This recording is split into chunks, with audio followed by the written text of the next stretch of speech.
Hello students, welcome back to my YouTube channel. ನಾನು ನಿಮಗೆ ಇವತ್ತಿನ ವಿಡಿಯೋದಲ್ಲಿ ಬಿಸ್ನೆಸ್ ಮ್ಯಾಥ್ಸ್ನಲ್ಲಿ 2026 ಕ್ವಶನ್ ಪೇಪರ್ ಪ್ರಾಬ್ಲಮ್ ಮಾಡಿಸ್ತಾ ಇದ್ದೀನಿ.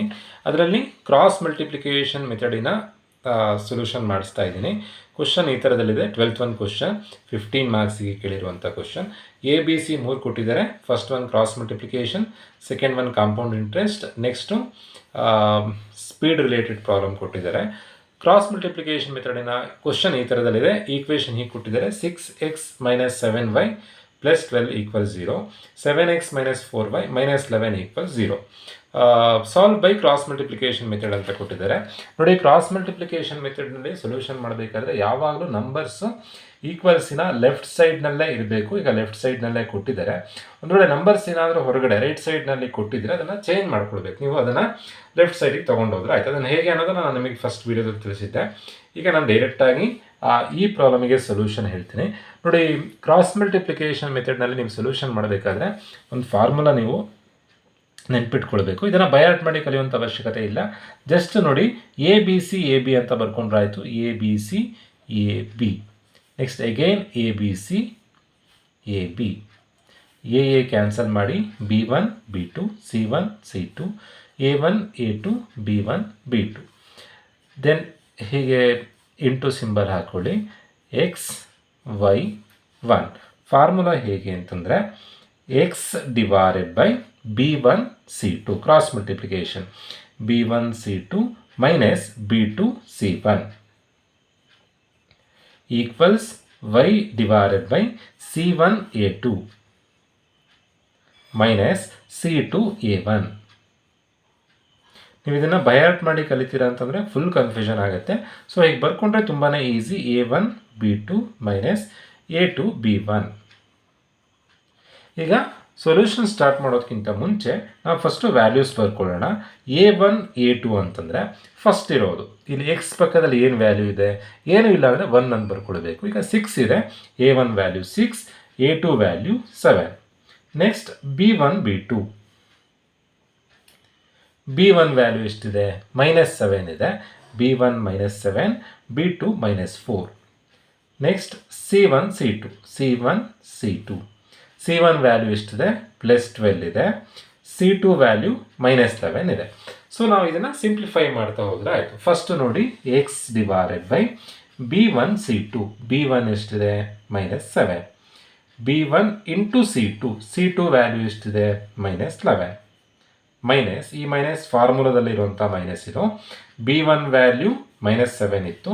C2 ವ್ಯಾಲ್ಯೂ -11 ಇತ್ತು.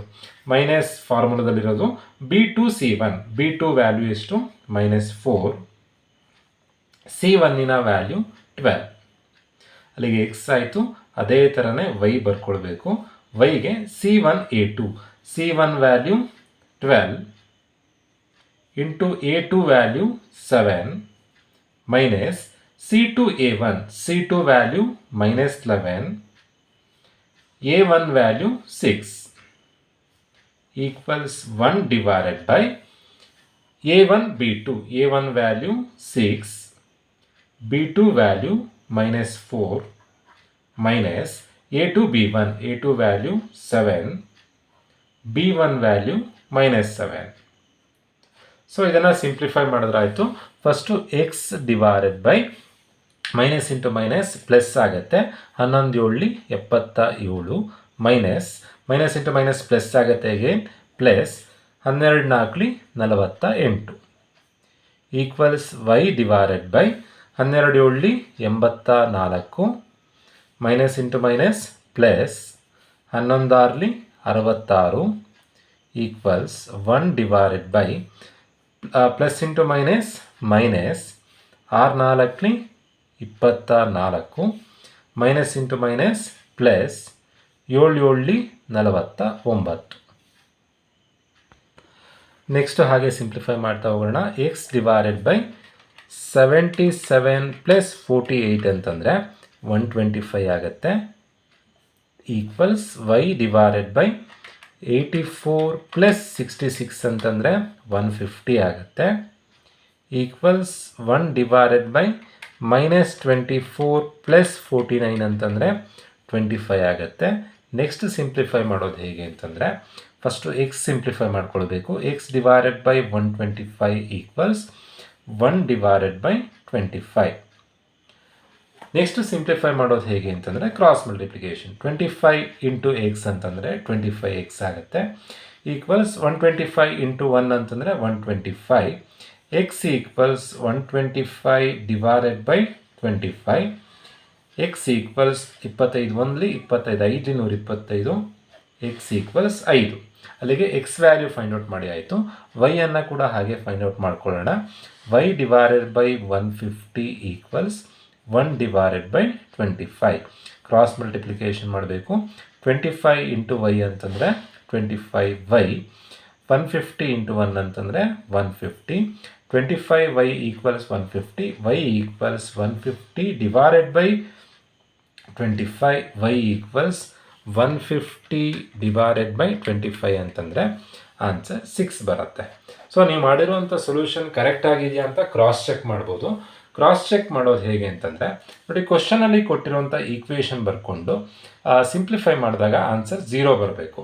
6x minus 7y plus 12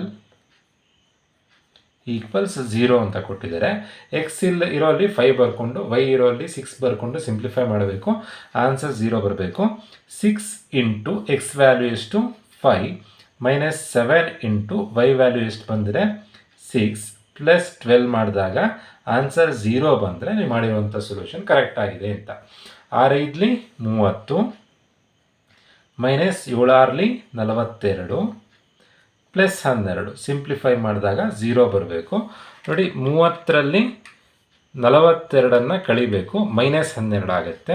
minus 12 plus 12 answer 0. So ನಾವು ಮಾಡಿರುವಂಥ ಮೆಥಡ್ ಸೊಲ್ಯೂಷನ್ ಕರೆಕ್ಟ್ ಆಗಿದೆ ಅಂತ. ನೋಡಿ, ಇದು last year question paper problem. Cross multiplication method ಕೊಟ್ಟಾಗ ನೀವು ಈ ಥರದಲ್ಲಿ ಸೊಲ್ಯೂಷನ್ ಮಾಡಬೇಕಾಗತ್ತೆ. ಹೋಪ್ ಎಲ್ರಿಗೂ ಪ್ರಾಬ್ಲಮ್ ಅರ್ಥ ಆಗಿದೆ ಅಂತ ಅಂದ್ಕೊಳ್ತಾ ವಿಡಿಯೋ ಮುಗಿಸ್ತಾ ಇದ್ದೀನಿ. Thank you.